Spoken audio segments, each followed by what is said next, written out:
अमेरिकी राष्ट्रपति Donald Trump Ukraine का युद्ध नहीं रुकवा पाए हैं। अब दुनिया की नजरें भारत पर हैं और दुनिया की नहीं बल्कि संयुक्त राष्ट्र ने भी बड़ा बयान दिया है और यह कह दिया है कि जो दुनिया में कई सारे युद्ध चल रहे हैं उसे रुकवाने में भारत मददगार हो सकता है। जी हाँ, इससे पहले आपको बता दें कि यूक्रेनी राष्ट्रपति जेलेंस्की ने भी यूएन में बड़ा बयान दिया था। यूएन में उन्होंने कहा था कि भारत हमारे साथ है और साथ ही जेलेंस्की ने ट्रंप के उन सारे दावों को खारिज कर दिया था, जैसा कि ट्रंप प्रशासन लगातार भारत पर यह आरोप लगाता रहता है कि भारत रूस और यूक्रेन के बीच जो युद्ध जारी है उसे फंडिंग करता है। इसे लेकर जेलेंस्की ने कहा था कि भारत के साथ हमारे बेहतरीन संबंध है और ये भी कहा था कि भारत हमारे साथ खड़ा है।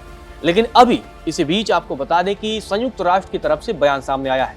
आपको बता दें कि यूएन के रेजिडेंट कोऑर्डिनेटर हैं, नाम है शोम्बी शार्प। इन्होंने बयान दिया है और इन्होंने जमकर भारत की तारीफ की है, भारत की नीतियों की तारीफ की है और ये भी कहा है कि भारत दुनिया में कई सारे जो देशों के बीच युद्ध चल रहा है उसे रुकवाने में भारत अहम भूमिका निभा सकता है। पहले आपको बताते हैं कि शोम्बी शार्प ने क्या कुछ कहा। शोम्बी शार्प कहते हैं, हमें भारत द्वारा लाए गए नेतृत्व की जरूरत है, हमें वसुधैव कुटुंबकम की जरूरत है। भारत के प्रधानमंत्री नरेंद्र मोदी ने कहा है कि भारत शांति के लिए एक ताकत बनने में बहुत अधिक निवेशित है।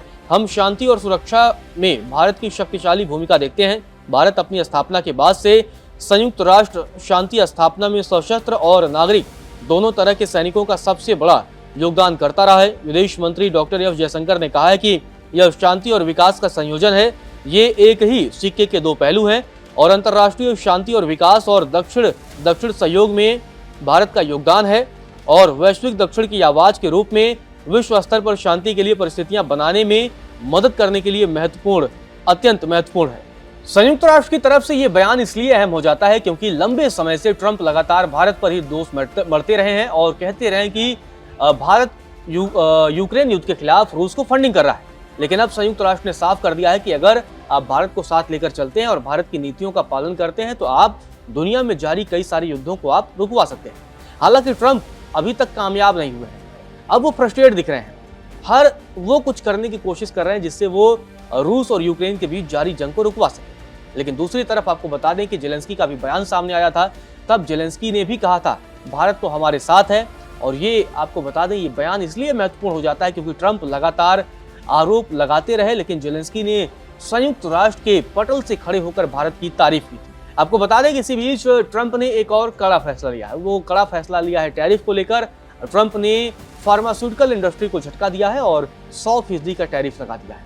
तो मतलब ट्रंप की ये रणनीति भी कहीं न कहीं उसी मामले से जुड़ी है कि एक तो अमेरिका को ग्रेट बनाने की जो उनकी मुहिम है, दूसरा कि जो विदेशी कंपनियां हैं उन पर दबाव पड़े क्योंकि भारत का बड़ा योगदान रहता है अमेरिका को दवाएं भेजने में।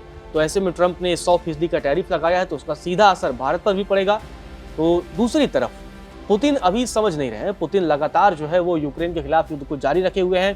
ट्रंप की तमाम कोशिशों के बावजूद पुतिन अड़े हुए हैं और किसी तरह से बैकफुट पर नहीं जा रहे हैं, जबकि ट्रंप हर तरफ से दुनिया के कई देशों के साथ मुलाकात कर रहे हैं। आपको बता दें कि UNGA में हिस्सा लेने दुनिया के तमाम देशों के नेता अमेरिका पहुंचे, न्यूयॉर्क पहुंचे, तो वहां भी ट्रंप उनसे लगातार मुलाकात कर रहे हैं और ये पूरी परिस्थिति बनाने की कोशिश कर रहे हैं कि किस तरीके से वो रूस और यूक्रेन की जंग को रुकवा पाए। लेकिन अब देखना दिलचस्प होगा जिस तरीके से संयुक्त राष्ट्र का ये बयान सामने आया है उसके बाद ट्रंप की क्या प्रतिक्रिया आती है, क्योंकि ट्रंप को ये जो बयान सामने आया संयुक्त राष्ट्र, ये मिर्ची लगने वाला बयान है।